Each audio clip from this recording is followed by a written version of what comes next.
ते आज मुंबई युथ काँग्रेसच्या वतीने जे आहे तो देशामधला सगळ्यात महत्त्वपूर्ण विषय जो आहे तो शेतकऱ्यांच्या संदर्भामध्ये या ठिकाणी ज्या तऱ्हेने केंद्र सरकारच्या ज्या पॉलिसीज बनलेल्या आहेत त्याच्यामुळे शेतकऱ्यांवर मोठ्या प्रमाणामध्ये जो अन्याय होत आहे आणि आज मोठ्या प्रमाणामध्ये शेतकरी जो आहे हवालदिल झालेला आहे. आज आपण बघतो की महाराष्ट्रामध्ये सुद्धा मोठ्या प्रमाणामध्ये ज्या आत्महत्या आहेत त्या शेतकऱ्याच्या होतात. सकाळपासून संध्याकाळपर्यंत जो आपल्याला माहिती आहे की शेतामध्ये जो आहे तो काबाड कष्ट करतो आणि मोठ्या प्रमाणामध्ये शेतीच्या उत्पन्नाच्या माध्यमातून जे आहे ते आपल्या सगळ्यांचं रक्षण करण्याचं काम करतो.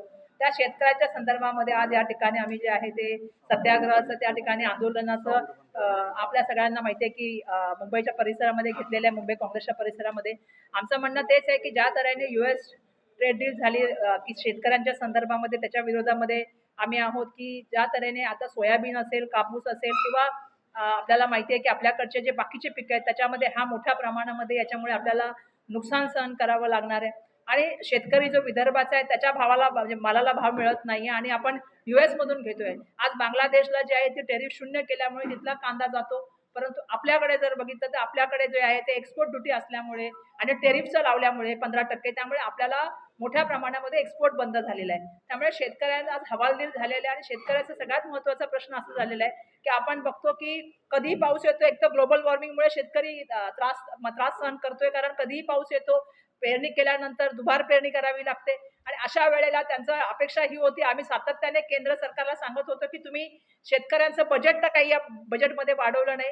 ज्या तऱ्हेने आपण बघितलं असेल की मागच्या वेळेला जे शेतकऱ्यांचं बजेट होतं त्याच्यापेक्षा थोड्याच पर्सेंटेजमध्ये जे आहे ते जवळपास 15% जे आहे ते यावेळेचं बजेट वाढवलेले जे दुर्दैवी आहे. मला वाटतं शेतीसाठी खूप मोठ्या प्रमाणामध्ये बजेट ठेवलं गेलं पाहिजे. याचं कारण असं आहे की पूर्वी शेती सोडून लोक उद्योगासाठी येत होते परंतु आता लोक पुन्हा शेतीकडे वापस चाललेले आहेत.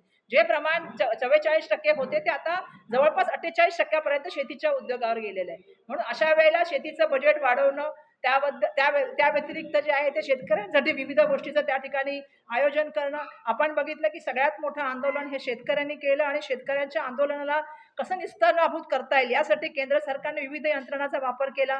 त्यांच्या आपल्याला माहिती आहे की थंडीमध्ये त्यांच्या अंगावर पाणी त्या ठिकाणी टाकण्याचं काम केलं फवारणी आणि त्याचबरोबर त्यांच्या रस्त्यामध्ये जे आहे ते दगड मध्ये मध्ये दिवारी त्या ठिकाणी म्हणजे भिंती बांधण्याचं काम केलं. त्यामुळे शेतकरी हा मुळातच जो आहे हा कष्टकरी आहे. शेतकरी हा दिवस रात्र घाम गाळून आपल्या सगळ्यांसाठी जे आहे ते शेतीमध्ये काम करतो, पीक पिकवण्याचं काम करतो. परंतु दुर्दैवाने आपण बघतो की शेवटी या सगळ्या जाचाला ज्या सगळ्या निर्णयामुळे जो शेतकऱ्यांना त्रास सहन करावा लागतो आणि या मोठ्या प्रमाणामध्ये होणाऱ्या कर्जबाजारीमुळे शेवटी शेतकरी हार मानून जी आत्महत्या करतो ती जर थांबवायची असेल तर शेतकऱ्यांसाठी नवीन पॉलिसी आणल्या पाहिजेत. शेतकऱ्यांसाठी जे काळे कायदे निर्माण केले जातात ते थांबवून त्यांच्या कसे फायदे होतील, दुबार शेतकऱ्याला कसं मदत होईल, विविध शेतीची नवीन नवीन टेक्नॉलॉजी काय वापरलं जाईल या संदर्भात सुद्धा विचार केला गेला पाहिजे आणि शेतकऱ्यांसाठी असलेलं बजेट कृषीचं बजेट वाढवलं गेलं पाहिजे. आम्हाला माहिती आहे की केंद्रीय मंत्री भाषण खूप चांगल्या तऱ्हेने करतात. आम्ही त्यांना मामाजी म्हणतो. मामाजी भाषण शिवेंद्र ते खूप भाषण चांगलं करतात चव्हाण साहेब. पण शेतकऱ्यांचं बजेट वाढवून देत नाही ही दुर्दैवाची गोष्ट आहे. त्यामुळे आजचा मोर्चा या संदर्भामधला होता सत्याग्रहाचा. शेतकऱ्याचा मुद्दा आहे मात्र दुसरीकडे सर्वसामान्य जनतेच्या गॅसचा देखील मुद्दा आहे. गॅसचा तुटवडा आहे मात्र केंद्र आणि राज्य सरकार म्हणते की कुठेही तुटवडा नाहीये. म्हणजे आता केंद्रात नेमकी काय केंद्रामध्ये हालचाली सुरू आहेत का? नाही, तुम्हाला सुद्धा माहिती आहे आणि मला सुद्धा माहिती आहे की जरी केंद्रीय मंत्री किती जरी म्हटले असे आम्ही सातत्याने जे आहे ते संसदेमध्ये हेच सांगत होतो की देशाच्या पंतप्रधानांनी संसदेमध्ये यावं. याचं कारण आम्हाला असं पाहिजे होतं की त्यांनी येऊन देशाच्या जनतेला आश्वासित करावं.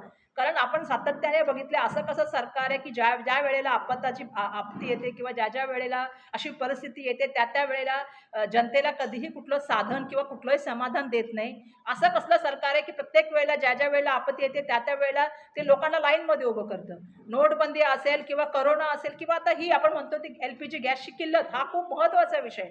अशा वेळेला ज्यावेळी लोक मोठ्या प्रमाणामध्ये पॅनिक सिच्युएशनमध्ये आहेत अपेक्षा हीच असते की केंद्र सरकारचे पेट्रोलियम मंत्री किंवा देशाचे पंतप्रधान यांनी संसदेमध्ये यावं, जनतेला त्या ठिकाणी आश्वासित करावं आणि त्यांच्यासमोर जे आहे ती जमिनी सत्य जे आहे ते आम्ही सांसदांच्या माध्यमातून जावं हीच आमची अपेक्षा असते.